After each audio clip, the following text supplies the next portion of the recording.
Hello good morning friends. आपने electric shock के बारे में सुना या देखा ही होगा। तो आज हम लोग इसी पे चर्चा करेंगे और ये देखेंगे कि कैसे ये इलेक्ट्रिक शॉक लगता है और कैसे हमें क्योर करना चाहिए इसका। तो चलिए आगे देखते हैं कि क्या क्या प्रोसीजर है, कैसे कैसे क्या होता है, कैसे इलेक्ट्रिक शॉक लगता है और कैसे हम इसका क्योर करें।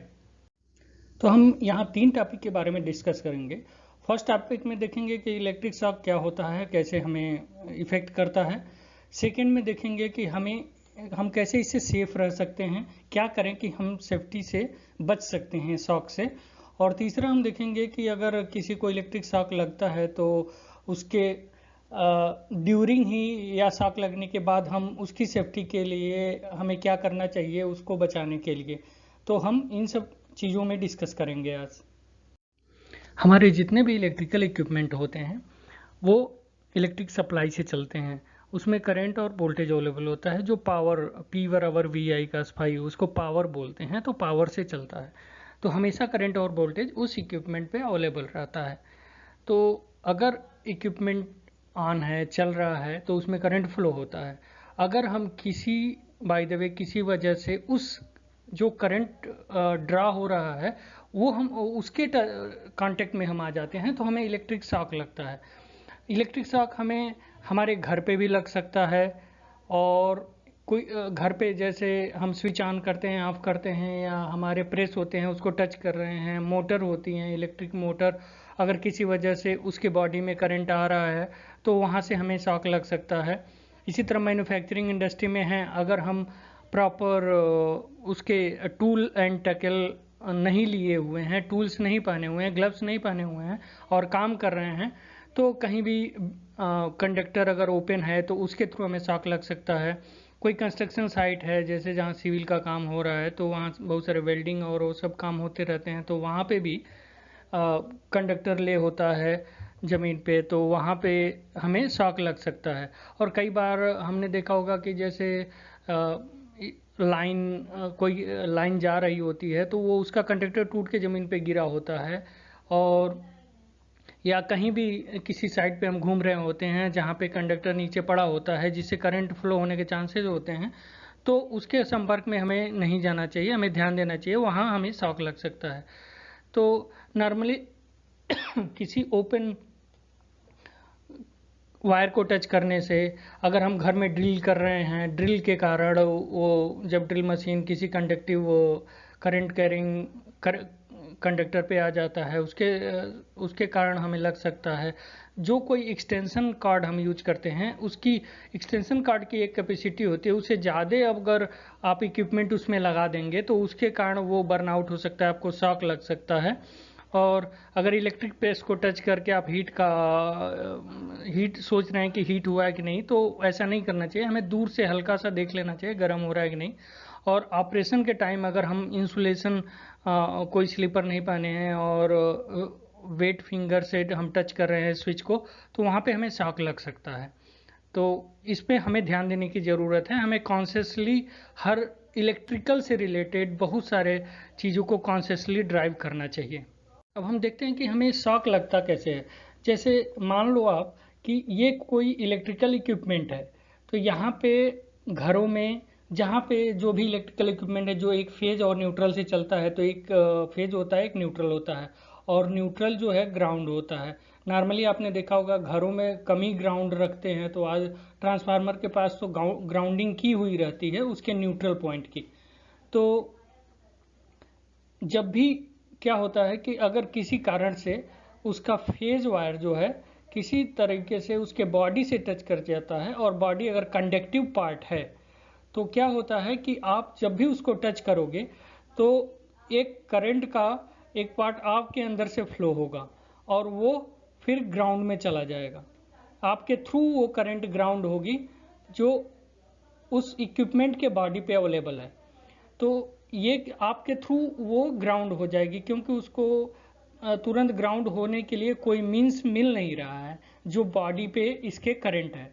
तो आपके छूते ही वो आपके थ्रू ग्राउंड हो जाएगी और आपको शॉक लगेगा। इससे बहुत क्रिटिकल कंडीशन आपकी हो सकती है। तो इसलिए हमेशा ध्यान रखना चाहिए कि कोई भी इलेक्ट्रिकल इक्विपमेंट छूने से पहले वो ध्यान रखना चाहिए कि ये इसकी बॉडी ग्राउंड है कि नहीं है।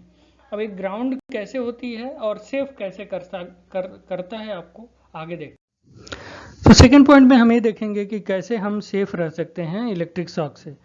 तो एक होता है उसमें, जब हमारे सिस्टम की प्रॉपर अर्थिंग होती है तो उसके थ्रू हम सेफ रहते हैं, क्योंकि जो एक्स्ट्रा करंट है, जो किसी जो फेज वायर अगर किसी बॉडी से टच हो गया है, अगर बॉडी से टच होके करंट इस पे अवेलेबल है, अगर हम और ये बॉडी डायरेक्ट ग्राउंड से अवेलेबल है, तो जो एक्स्ट्रा करंट होती है वो ग्राउंड में चली जाती है। और एक्चुअली हमारा रेजिस्टेंस, बॉडी का रेजिस्टेंस और ग्राउंड रेजिस्टेंस से ज़्यादा होता है। तो इसलिए ये करंट हमेशा लो रेजिस्टेंस पाथ फॉलो करती है। तो इसलिए ये करंट बॉडी से ना होके, इधर से ना होके, और हमारे ये डायरेक्ट ग्राउंड से ग्राउंड में चली जाती है, तो और हम सेफ रहते हैं। इसी तरह आपने देखा होगा बेसिकली कि एक 3 पिन प्लग होता है और सॉकेट भी 3 पिन होता है। सॉकेट तो आपको 3 पिन मिलेगा नॉर्मली जो बोर्ड में लगाया जाता है। तो ये जो अगर ऊपर वाले सारे पॉइंट लेते हैं तो ये 16 एम्पियर सॉकेट है, और ये छोटे वाले पॉइंट लेते हैं तो ये 6 एम्पियर सॉकेट होगा। मतलब ये इसका कैपेसिटी 6 एम्पियर का होगा, ये जो छोटे वाले पॉइंट हैं, और ये जो बड़े वाले पॉइंट हमने लिया है इसका 16 एम्पियर होगा कैपेसिटी। तो मतलब उतना या उससे लो पे ही कोई अगर लोड चलाना है तो इसे चला सकते हैं। इसी तरह प्लग होता है, प्लग का भी ये जो टॉप पिन होता है ये अर्थ से कनेक्ट होता है।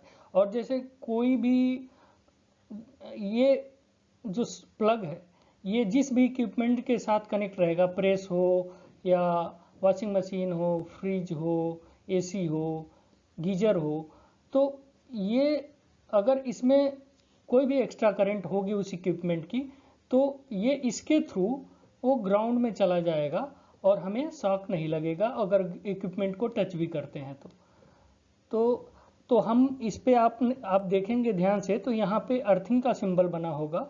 इधर देखेंगे तो कोई एल लिखा होगा जिससे कि ये लाइन बोलते हैं, और इधर आप देख रहे हैं कि एन लिखा हुआ है जो न्यूट्रल होता है। तो हम वायरिंग अगर प्रॉपर करें तो हम शॉक लगने से बच सकते हैं।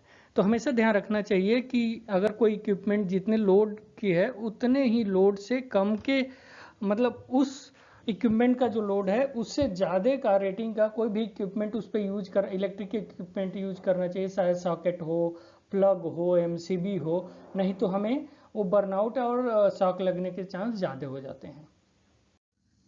अब सबसे इम्पोर्टेंट चीज़ ये है कि थर्ड पॉइंट अपना जो उसका टेक केयर कैसे करें ड्यूरिंग और आफ्टर द शॉक। तो क्या होता है कि अगर किसी भी व्यक्ति को शॉक लगता है तो पहले तो हमें क्या करना चाहिए कि जो सप्लाई है उसको जितनी जल्दी हो सके स्विच ऑफ या डिस्कनेक्ट करना चाहिए। अगर कोई कंडक्टर है जो ज़मीन पे गिरा हो, जो पोल के थ्रू डिस्ट्रीब्यूशन में आता है, तो उसके कारण उससे क्या जो भी सिस्टम है, जैसे ट्रांसमिशन का सब स्टेशन है या जो भी रिस्पेक्टिव पर्सन है, उसको कॉल करके तुरंत सप्लाई ऑफ करवानी चाहिए। और उसके बाद क्या है कि कोई वायर अगर उस पर्टिकुलर आदमी पे गिरा हुआ आप देखेंगे तो वहाँ से क्या करना चाहिए, वायर को किसी इंसुलेटेड स्टिक से हमें वहाँ से हटा देना चाहिए। और फिर हमें ये चेक करना चाहिए कि जो भी पर्सन है जो घायल है वो ब्लीडिंग तो नहीं कर रहा है, ब्लीडिंग कर रहा है कि नहीं कर रहा है, कॉन्शियस है, अनकॉन्शियस है, ब्रीथ हो रहा है नहीं हो रहा है, तो ये सब चीज़ें हमें ध्यान में रखना चाहिए। उसके बाद अगर हमें फर्स्ट एड का आइडिया है तो फर्स्ट एड देना चाहिए। और हमें एक्चुअली ये फर्स्ट एड जानना चाहिए कि कैसे हम फर्स्ट एड देते हैं। ये बहुत इंपॉर्टेंट चीज़ है कि किस फील्ड का फर्स्ट एड कैसे दिया जाता है, तो हमेशा ये ध्यान में रखना चाहिए। और ये बहुत सारी चीज़ें अवेलेबल है फर्स्ट एड के रिगार्डिंग जो आप देख सकते हैं। और इसी तरह इमरजेंसी कॉन्टेक्ट हमारे पास होना चाहिए ताकि एम्बुलेंस को कॉल करके तुरंत उस पर्टिकुलर बंदे को हॉस्पिटल पहुंचा सकें और उसको सेफ रख सकें। तो इस तरीके से हम इलेक्ट्रिक शॉक्स के दौरान स्विच ऑफ करके और उसको हॉस्पिटल तक पहुंचा के उसको सेव किया जा सकता है। धन्यवाद फ्रेंड्स, आपका जो भी सजेशन है हमारे कमेंट बॉक्स में ज़रूर लिखें और आप हमें मेरे मेल आईडी के थ्रू किसी भी लिंक्डइन एंड फेसबुक दोनों पे सेम मेल आईडी के थ्रू मुझे फॉलो कर सकते हैं। और मेरे साथ बने रहने के लिए आपका बहुत बहुत धन्यवाद। आप खुश रहें, सेफ रहें, कूल रहें और प्रोग्रेसिव रहें।